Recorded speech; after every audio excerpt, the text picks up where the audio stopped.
Will settle in. Welcome, everyone. This is Recovery Dharma. My name is Julia. I'm one of the facilitators of the Spokane Sangha.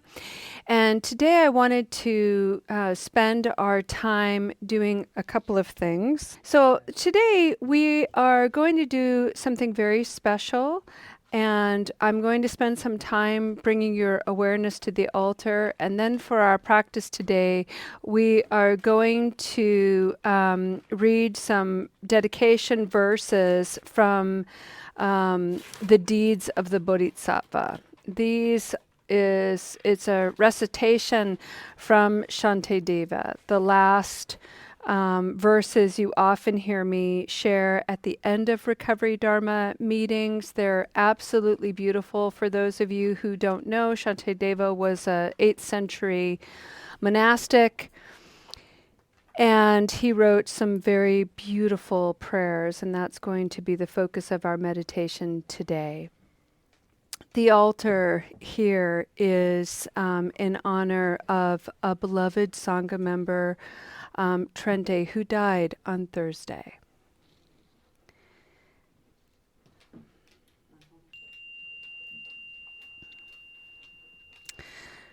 So Trente has been coming to Soul Center for a number of years. She's been practicing with us regularly. She died suddenly and unexpectedly on Thursday. It is our understanding that her heart gave way. And so today we are just spending our entire practice honoring Trenti, acknowledging that what she did by way of dying is something that we are all going to do. And so what we do in our practice is we prepare and we try to live in such a way that we honor our beloved dead best. At the very front of the altar are the chakras, and this was purchased by Luma and offered to the Sangha. It was picked up today, I believe, at, was it Value Village? Salvation Army, where Luma and Trente shopped. And so it was just this perfect, beautiful thing to honor these energetic centers that live within the body. Also on the altar are 4 hearts filled with candles. There is a necklace, a beaded necklace that Luma is going to restring. That was Trente's, and he's going to make a kludi, which is a Celtic blessing designed to hang from trees outside. There's a tray with the word patience on it. There is a large column candle, and it is in honor of death. There is a Buddha mug with a candle and 3 beautiful glass leaf plates that are filled with candles. There are painted rocks made by our wonderful Sangha member, Wildflower Mokifa. One of them says, "Just like me." Another one reads, "Would you look at that?" Another is a painted heart, and the 4th one says, "Wise friend." There's a beautiful hand-painted card on the altar, and that was sent to me and on behalf of the whole Sangha by our wonderful Sangha member, Morgan, who's often here with her baby. And then there are 5 felted goddesses dolls in the back. One is the Mother Goddess with 4 sisters that are arm in arm. And I think that, oh, and then there's a frog on there because I found it in the cabinet, and I was thinking of Linda, who's in Alaska and has frogs. And all of this is on our Gary altar, which was made by a Sangha member. There's a beautiful plaque with women sewing in honor of me. Luma gave that to me. And then there are 2 spools of thread, a red thread and a gold thread, and a pair of scissors. In the Mahayana tradition, you often, as part of a Vipassana practice, deep looking practice. You can wrap the thread around your wrist a couple of times, and it's an enactment with the intention to have good health, generosity, all that you aspire to be. And it's a wonderful reminder. And I've included the gold as well. And this is something that everyone here in the local Sangha can partake in. You can take some threads and wrap them around, or you can hang them from your rear view mirror. But in tradition, it's something that you would have in your awareness for 40 days as a way of holding a strong vigil for somebody who has died. So that's the altar. Yeah? Karen? Good? Okay. Yeah, it's just beautiful altar, beautiful intention.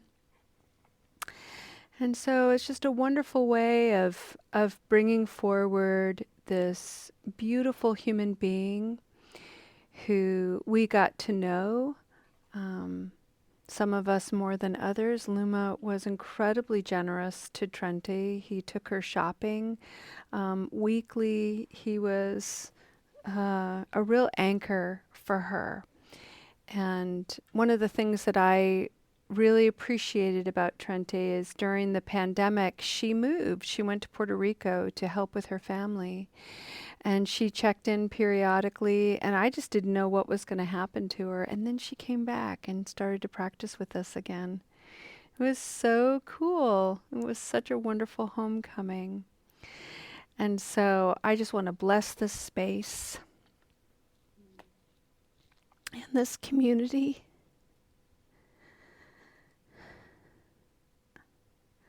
With the invitation to live better, live true, live honest and real, share the goodness of you. So much goodness here.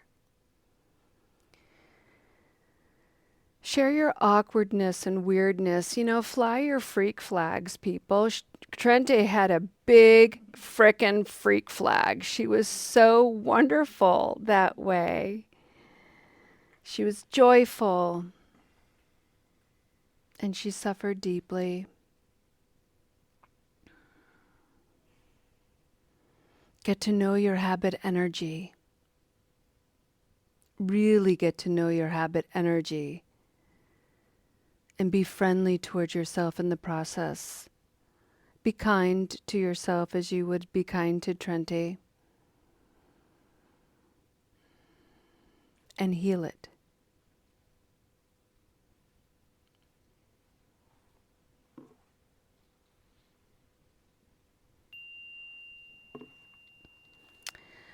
These are the blessings of Shantideva. I invite you to close your eyes and breathe.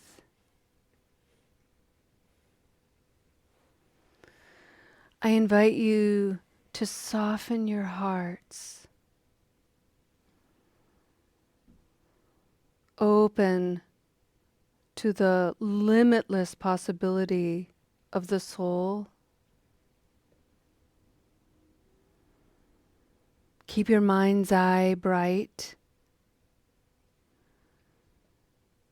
for the potentiality of your magnificence to settle. May all beings everywhere, plagued by sufferings of body and mind, obtain an ocean of happiness and joy by virtue of my merits.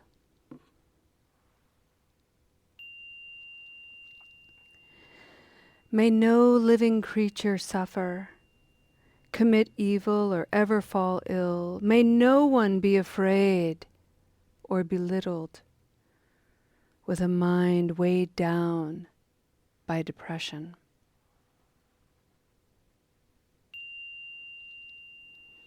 May the blind see forms. May the deaf hear sounds. May those whose bodies are worn with toil be restored on finding repose. May the naked find clothing, the hungry find food. May the thirsty find water and other delicious drinks.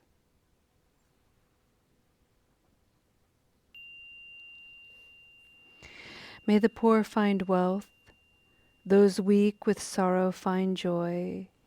May the forlorn find hope, constant happiness and prosperity.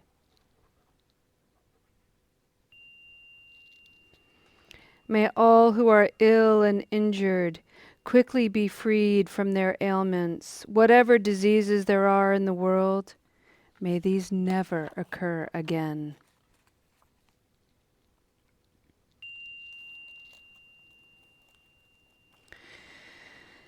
May the frightened cease to be afraid, and those bound be freed. May the powerless find power, and may people think of benefiting each other.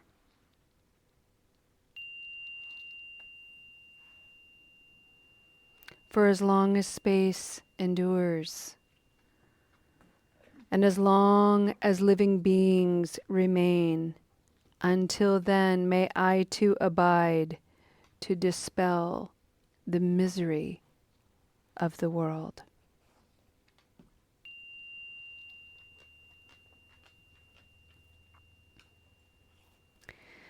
This is a dedication written by Kabji Zopa Rinpoche and edited slightly by Venerable Chadran up at Sravasti Abbey.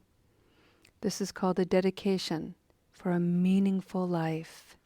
And I dedicate this to Trente for the way she has blessed me personally, for the ways she has blessed this Sangha, and left an imprint of friendship and joy, of awkwardness and delight. She's left an imprint reminding us of pain and worry, family and connection, clarity of mind and goodness of heart. Whatever actions I do, eating, drinking, walking, sitting, sleeping, working, and so forth, and whatever I experience in life, up or down, happiness or pain, health or sickness, harmony or discord, success or failure, wealth or poverty, praise or criticism, whether I am living or dying, or even born in a horrible rebirth, whether I live long or not, may my life be beneficial for all sentient beings. The main purpose of my life is not simply to be rich, respected, famous, healthy, and happy. The meaning of my life is to benefit all sentient beings. Therefore, from now on, may whatever actions I do be beneficial for all beings. May whatever I experience in life, happiness or suffering, be dedicated to actualizing the path to awakening. May whatever I do, say, or think benefit all sentient beings and help them to attain full awakening quickly.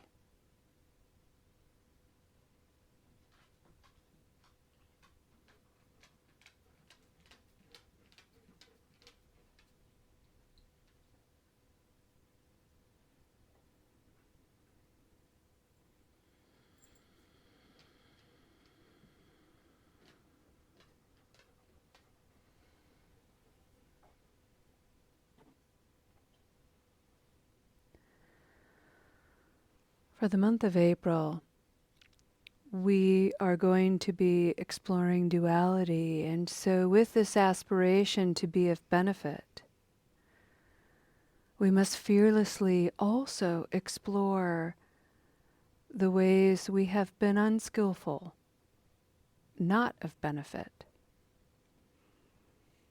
not as an opportunity to belittle or to create more battling within, but instead to expand our understanding of ourselves, to look at the legacy that we all carry of unskillfulness and confusion, suffering and pain, and the way it manifests in actions that are not of benefit to ourselves or anyone else. And to really take this opportunity, the fragility of life and its preciousness. This is the first noble reminder in Buddhism. You have a precious human life. And you have a human rebirth, if this is something that you believe in. But according to the Buddhists, you have a precious human rebirth due to your karmic merit. It is a quality of intelligence that enables you to reflect on your own mind and heart, to contemplate your purpose and your meaning here in this grand, infinite cosmos.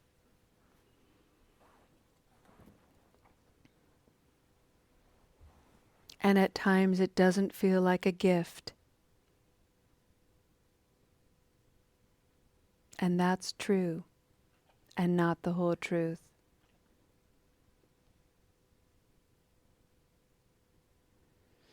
Even in the struggle, we can be of benefit.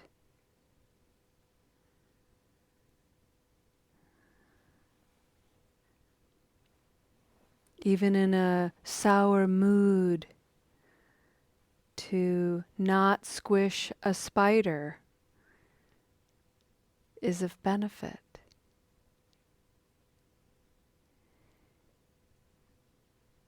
Even in a moment of confusion and hurt, to take a moment to pause and breathe before reacting in anger is an action of benefit.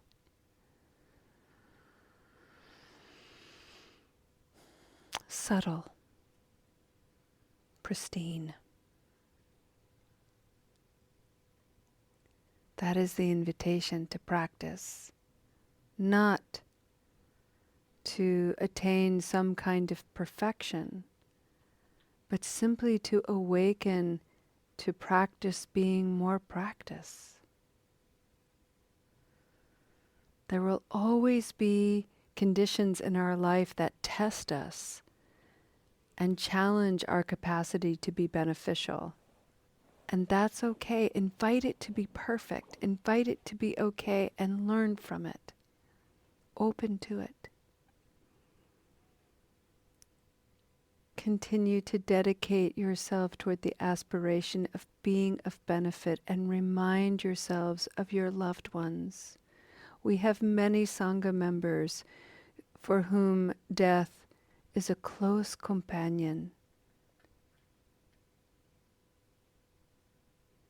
So we live in a way that honors our loved ones. Not out of guilt, not out of shame, but out of joyous benefit.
Friends, we'll end our practice with a dedication to Trente by invoking Tara, chanting to Tara, who is the Bodhisattva of limitless compassion.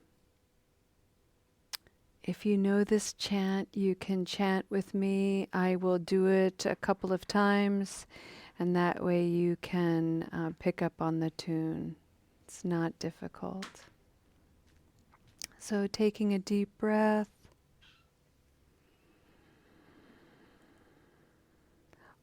Om Tare Tu Re Soha. Om Tare Tu Re Soha. Om Tare Tu Re Soha. Om Tare Tu Re Soha. Om Tare Tu re Soha. Om Tare Tu re Soha. Om.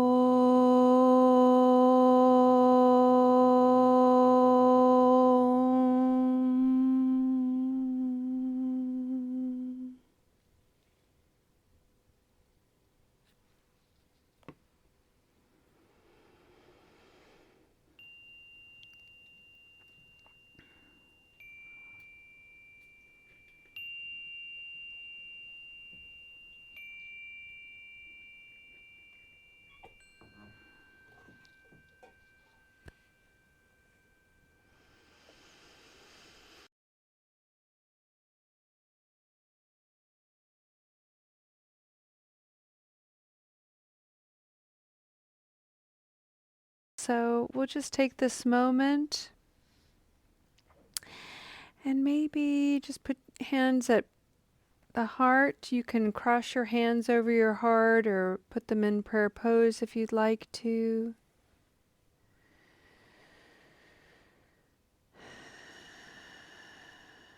Death is a great teacher, a wise teacher. May we learn from its lessons to stay true to our aspirations, to live with integrity and wisdom, to aspire to be of benefit, to recognize the preciousness and fragility of this life, and to take stock of the seemingly insignificant to the overwhelming spectacle and everything in between. At the end of the day, and at the beginning of the day, and all day long, really, may you celebrate your practice, and may you delight in your true self. Namaste, friends. We'll see you next time.